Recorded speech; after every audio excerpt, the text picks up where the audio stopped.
Namaskar and welcome back to the channel. So we are back to read this book called Biochemical Aspects of Neurological Disorders, which was first published in 1959 and contains lectures given in 1957 and 1958 at the Institute of Neurology, National Hospital, Queen Square. So this book has been edited by Mr. John N. Cummings and Mr. Michael Kremer. So we had already began with the chapter called Clinical Aspects of Pituitary and Adrenal Disorders, which has been particularly authored by Mr. J.D.N. Nabarro, and we had begun with this chapter in the last year. So we are continuing with this chapter in this new year, and ये आज इस chapter का last topic है. तो hopefully ये video में पूरा cover हो जाए एक ही वीडियो में. Let's begin. तो इस चैप्टर का नाम है जो अभी बोला, clinical aspects of pituitary and adrenal disorders. आज जो हम जो पहली वीडियोस इसमें से कवर किए हैं वो मैं इसमें अटैच कर दूंगी लिंक में. आज जो हम टॉपिक कवर करें इस चैप्टर में से, तो 1957-58 तक एड्रेनल कॉर्टिकल हाइपर फंक्शन के बारे में क्या क्या ऑलरेडी रिसर्च हो चुकी थी, क्या क्या मेडिकल कॉलेजेस में लेक्चर्स दिए जाते थे, उस बारे में हम कवर कर रहे हैं. So let's begin. ऑथर का कहना है कि एड्रेनल कॉर्टेक्स जो है नंबर ऑफ हार्मोन्स प्रोड्यूस करता है and various clinical syndromes of hyper function, यानी इंक्रीज फंक्शन जब हो जाता है एड्रेनल कॉर्टेक्स का, वो किस पे डिपेंड करता है? वो डिपेंड करता है on the hormone predominantly affected, यानी जो भी हार्मोन ज़्यादा प्रोड्यूस हो रहा है एड्रेनल कॉर्टेक्स में से उस पर डिपेंड करता है कि भाई क्या पेशेंट पिक्चर बनेगी उस हार्मोन के हाइपर फंक्शन के कारण, ज़्यादा प्रोड्यूस होने के कारण. तो उस वक्त ये मानना था कि जो there are 3 that are fairly well defined and they may be associated with carcinoma, benign adenoma और diffuse hyperplasia of the glands, यानी 3 मेन जो है हाइपर फंक्शन की पिक्चर्स बनती थी उस वक्त जो आइडेंटिफाई हो पाई थी, यानी 3 हॉर्मोन्स के इंक्रीज होने से पेशेंट को इफेक्ट होता था.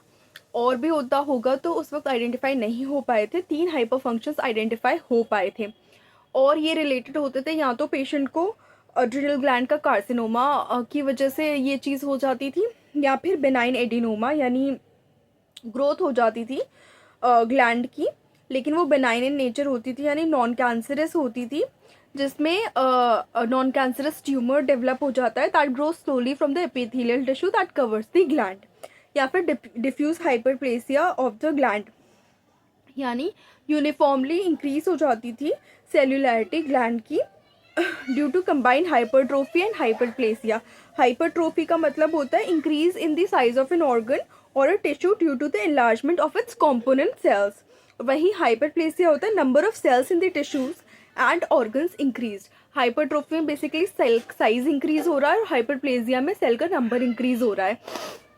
तो कंबाइन होके जब ये डिफ्यूज हाइपरप्लेजिया हो रहा है तो सेल साइज और सेल नंबर दोनों ही इंक्रीज हो जाता है आज भी, लेकिन उस वक्त ये डिस्कवरी हो चुकी थी.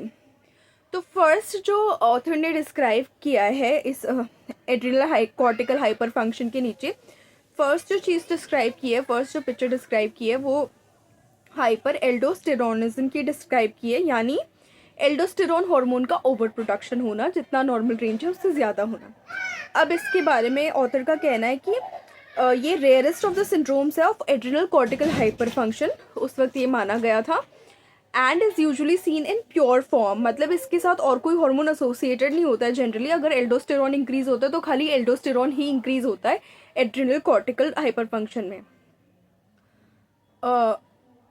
और प्योर फॉर्म में ये तब होता है जब बिनाइन एडिनोमा होता है secreting an excess of aldosterone, यानी कार्सिनोमा में हो सकता है और हार्मोन्स भी इंक्रीज हो, डिफ्यूज हाइपरप्लेजिया में हो सकता है साथ में और हार्मोन्स भी इंक्रीज हो, लेकिन जहाँ benign adenoma secreting an excess of aldosterone होगा वहाँ ये प्योर फॉर्म में एग्जिस्ट करेगा, यानी कोई और हार्मोन का कोरिलेशन नहीं होगा. कॉमनेस्ट प्रेजेंटिंग सिम्टम जो होता है फ्लासिड मस्क्यूलर पैरालिसिस होता है, shown by plasma analysis due to hypokalaemia. Hypokalaemia यानी एक ब्लड लेवल बन रही है, जिस ब्लड पिक्चर बन रही है जिसमें लो पोटेशियम लेवल है. वहीं जो ये इन्होंने डिस्क्राइब किया है फ्लैसिड मस्क्यूलर पैरालिसिस, फ्लैसिड का मतलब तो बेसिकली हो गया लैकिंग फर्मनेस और स्टिफनेस और dropping without elasticity. Flaccid muscular paralysis जो है एक न्यूरोलॉजिकल कंडीशन हो गई जो कॉज करती है sudden muscle weakness and paralysis often in limbs. अब यहाँ पे ये हाइपोकैलीमिया की वजह से ऐसा लगता था कि होती है हाइपर एल्डोस्टेरोनिज्म के केस में। जब न्यूरोलॉजिस्ट के पास ऐसा केस जाता था, दिस टाइप ऑफ पैरालिसिस जाती थी, तो उनको डिसाइड करना पड़ता था कि whether the potassium is being lost through the kidney और इंटेस्टाइन। यानी हाइपोकैलीमिया की वजह से अगर ये पैरालिसिस डेवलप हो रहा है तो पोटेशियम जा कहाँ रहा है और लॉस हो रहा है तो कहाँ से हो रहा है, यूरिन से जा रहा है या इंटेस्टाइन से लूज हो रहा है। उसके बाद देखा जाता था कि यदि urine potassium excretion is very low, the loss is probably intestinal. ये यूरिन के एनालिसिस के बाद पता चलेगा कि अगर यूरिन में पोटेशियम उतना लूज ही नहीं हो रहा है तो कहीं ना कहीं से तो लूज़ हो रहा है, तो दूसरा अंदाज़ा इंटेस्टाइन का लगाया जाता था जहाँ से वो लूज़ हो रहा है। If it is more than 20 milliequivalent per day despite a low plasma level, it suggests a renal tubular dysfunction either as a part of chronic pyelonephritis or renal tubular dysfunction, in which case there will be other biochemical evidence of an acidosis or from excess of aldosterone. तो यदि urine में जो है 20 मिली equivalent per day से ज़्यादा loss हो रहा है, जबकि प्लाज्मा में पोटेशियम कम है, उसके बाद भी 20 मिली इक्विवेलेंट पर डे से ज़्यादा यूरिन में जा रहा है, तो वो सजेस्टिव होता था रीनल ट्यूब्यूलर डिस्फंक्शन का। यानी जो रीनल ट्यूब्यूल्स होते हैं इन किडनीज़ वो प्रॉपरली काम नहीं कर रहे थे, जिसका कारण कुछ भी हो सकता है। और जब रीनल ट्यूब्यूल्स ढंग से काम नहीं करते हैं तो वो डिस्टर्ब करते हैं the levels of minerals, water and acid in the blood. तो रीनल ट्यूब्यूलर डिस्फंक्शन हो सकता था, मतलब यूरिन में जब ज़्यादा निकलता है प्लाज्मा लेवल लो होने के बाद भी पोटेशियम का, तो रीनल ट्यूब्यूलर डिस्फंक्शन उसका कॉजेशन अज्यूम किया जाता था। एंड ये जो रीनल ट्यूब्यूलर डिस्फंक्शन हो रहा है उसका इंटर्न जो कॉजेशन क्रॉनिक पाइलोनेफ्राइटिस, क्रॉनिक यानी बहुत समय से चला रहा, पाइलो यानी पस कॉजिंग नेफ्राइटिस यानी किडनी का इन्फ्लेमेशन या इन्फेक्शन। तो कंटिन्यूइंग पायोजेनिक यानी पस producing infection of the kidney mostly occurs in patient with major anatomic abnormalities or can occur when untreated or long lasting UTIs or repeated UTIs are there. Symptoms इसके fever, Millais and flank pain होता है। अब या तो chronic pyelonephritis की वजह से renal tubular dysfunction हो रहा है या फिर रीनल ट्यूब्यूलर एसिडोसिस की वजह से, जहाँ पे एक मेडिकल कंडीशन होती है जिसमें एसिड जो अक्यूमुलेट हो जाता है बॉडी में due to a failure of kidneys to appropriately acidify the urine को प्रॉपरली एसिडिफाई नहीं कर पा रही है। तो इस वजह से भी जो है ट्यूब्यूल्स का डिस्फंक्शन हो सकता है। अब जब रीनल ट्यूब्यूलर एसिडोसिस होगा तो और भी एविडेंसेस होंगे, बायोकेमिकल एविडेंस ऑफ एसिडोसिस होंगे, और या फिर फ्रॉम एक्सेस ऑफ एल्डोस्टेरॉन की वजह से भी जो है रीनल ट्यूब्यूलर डिस्फंक्शन हो सकता है। ऐसा उस वक्त कॉजेशंस में कंसिडर किया गया। अब हाइपर एल्डोस्टेरोनीमिया के केस में, यानी एल्डोस्टेरॉन जब ज़्यादा है तो plasma carbon dioxide combining power will be increase due to the presence of hypokalaemic alkalosis. जो प्लाज्मा में कार्बन डाइऑक्साइड कंबाइनिंग पावर है वो इंक्रीज हो जाएगी। क्यों? क्योंकि हाइपोकैलेमिक यानी पोटेशियम कम है, जिसकी वजह से एल्कोलोसिस का एनवायरनमेंट है बॉडी के अंदर। इसके बाद एक बहुत इंटरेस्टिंग रिपोर्ट जो है मिस्टर कॉर्न ने रिलीज़ की थी, और उसमें ये बताया था उन्होंने कि जो स्पोराडिक केसेस है ऑफ फेमिलियल पीरियोडिक पैरालिसिस, वो दैट में result from increased aldosterone secretion. उन्होंने ये रिपोर्ट में अपने रिसर्च के बाद ये पब्लिश किया था। उन्होंने सजेस्ट किया था अपनी रिपोर्ट में कि सोडियम रिटेंशन में be more important in production of paralysis than potassium loss. यानी जो अभी हमने जो डिस्क्रिप्शन दिया कि पोटेशियम कम होने की वजह लॉस होता है उसका, और उसकी वजह से पैरालिसिस हो सकती है एल्डोस्टेरॉन के बढ़ने पर, तो जो मिस्टर कॉर्न ने रिपोर्ट सजेस्ट की थी उसमें ये लिखा था कि पोटेशियम एक कारण हो सकता है, लेकिन उससे ज़्यादा जो कारण जो बॉडी की पैरालिसिस का है एल्डोस्टेरॉन इंक्रीज होने की वजह से, तो वो सोडियम रिटेंशन ज़्यादा है। ये उनकी रिपोर्ट का कहना था।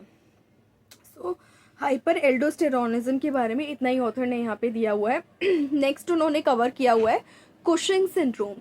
अब ऑथर का कहना है कि ये सिंड्रोम जो है primarily result of over secretion of hydrocortisone की वजह से है। एंड ये ओवर सिक्रीशन क्यों है, या तो कार्सिनोमा की वजह से, या एडिनोमा की वजह से, या हाइपरप्लेजिया ऑफ एड्रिनल कॉर्टेक्स की वजह से।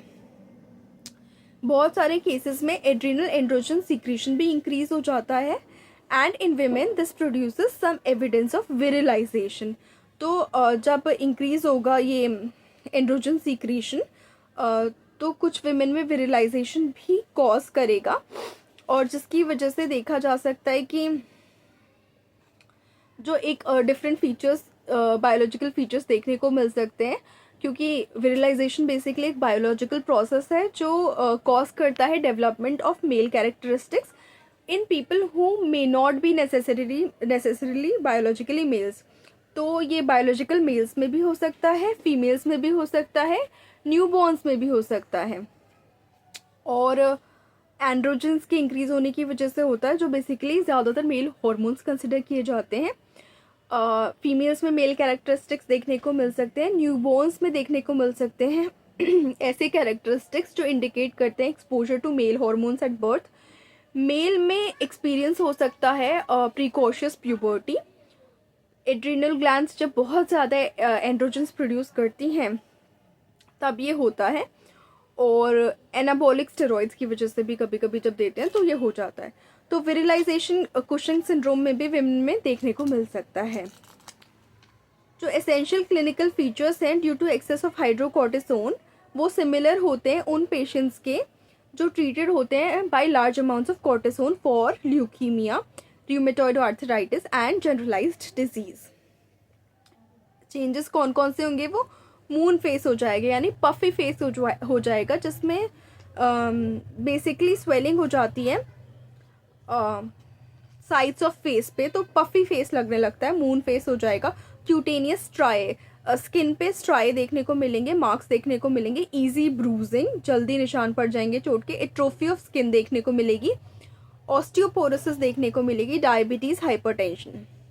बहुत सारी जो ये साइंस एंड सिम्टम्स हैं वो होते हैं due to protein depletion resulting from increased gluconeogenesis from protein, यानी प्रोटीन से ग्लूकोज बन रहा है, उस वजह से ही बहुत सारे साइंस होते हैं। Under the influence of hydrocortisone हो रहा है।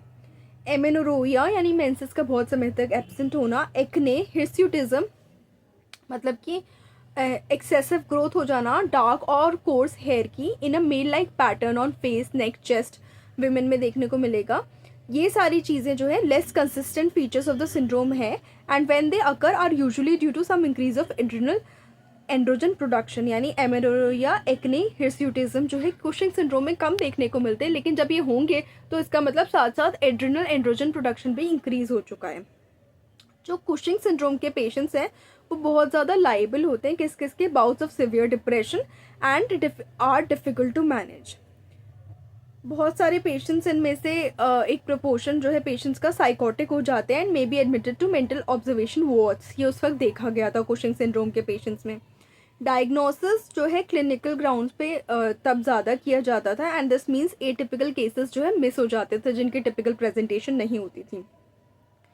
जो एसेंशियल फीचर होते हैं कंडीशन के वो इंक्रीज प्रोडक्शन ऑफ हाइड्रोकोर्टिसोन से होते हैं and this may be detected by finding an excess of this hormone and its metabolites in urine as 17 hydroxy corticosteroids. कुछ केसेस में कंडीशन फ्लक्चुएट करती है in intensity and the urinary excretion of these compounds is not always consistently elevated. और ये कहना था author का कि अनफॉर्चुनेटली जो एस्टिमेशंस होते हैं they were seldom undertaken in routine laboratories, क्योंकि उस वक्त उतनी जानकारी वाइड स्प्रेड नहीं थी इन सब के बारे में, इसलिए रूटीन लैब्स में कम ही ये चीज़ें एग्जामिन की जाती थी and many less valuable test are performed on cases of suspected Cushing syndrome without any definitive answer being obtained. और ये जो लेस डेफिनेटिव जो टेस्ट थे कौन कौन से होते थे, these include urinary 17 ketosteroid estimations, absolute eosinophil counts, glucose tolerance tests, glucose and insulin tolerance test and plasma electrolyte estimations. जो प्लाज्मा पोटेशियम कॉन्सेंट्रेशन थी वो समटाइम्स रिड्यूस्ड होती थी कुशिंग सिंड्रोम में, and this is not due to over production of aldosterone but due to mineralocorticoid action of hydrocortisone. अब जब एक बार कुशिंग सिंड्रोम का डायग्नोसिस कंफर्म हो जाता था, फर्दर टेस्ट जो है अंडरटेकन हो सकते थे, एडवाइस किए जा सकते थे to decide whether it is due to carcinoma, adenoma और हाइपरप्लेसिया। और ये इंक्लूड करते थे कौन कौन से एक्सरे स्टडीज़, जिसमें presacral air insufflation with tomography किया जा सकता था। इसका मतलब है कि प्री सेक्रल एयर इंसफ्लेशन में बेसिकली एक डायग्नोस्टिक प्रोसीजर कंडक्ट करते थे जो इन्वॉल्व करता था introducing air into the body part through a single puncture in the pre sacral area to visualise the organs in abdomen. ये टेस्ट जो है सबसे पहले डिस्क्राइब किया गया था 1950 में बाय रूइस रिवर्स। उसके बाद बायोकेमिकल स्टडीज़ भी कैरी की जा सकती थी जिसमें the effect of corticotropin and nine alpha fluorohydrocortisone on the hormone excretion देखा जा सकता था। ये रिजल्ट समटाइम्स मिसलीडिंग होते थे and the test are of little value because in all severe cases surgical treatment is indicated and exploration will soon show the nature of the pathological process present. जो केसेस होते थे adrenal cortical hyperplasia की वजह से, there is some difference of opinion whether sub total और total adrenalectomy should be undertaken, कि पूरी एड्रिनल ग्लैंड निकाल दें या कम ही निकालें हाइपरप्लेसिया के केस में। तो प्रॉबेबली जो रीज़नेबल होता था वो ये माना जाता कि सिवियर केस में रिलैप्स रेट जो है ज़्यादा हो जाता है जब एक सब टोटल ऑपरेशन करते हैं, तो इसीलिए टोटल एड्रिनलेक्टमी एडवाइज होती थी जो सीरियस केसेस होते थे उसमें। लार्ज अमाउंट ऑफ कॉर्टिसोन और hydrocortisone are needed to cover the operation because otherwise circulating level of hormone drops rapidly as soon as the glands are removed.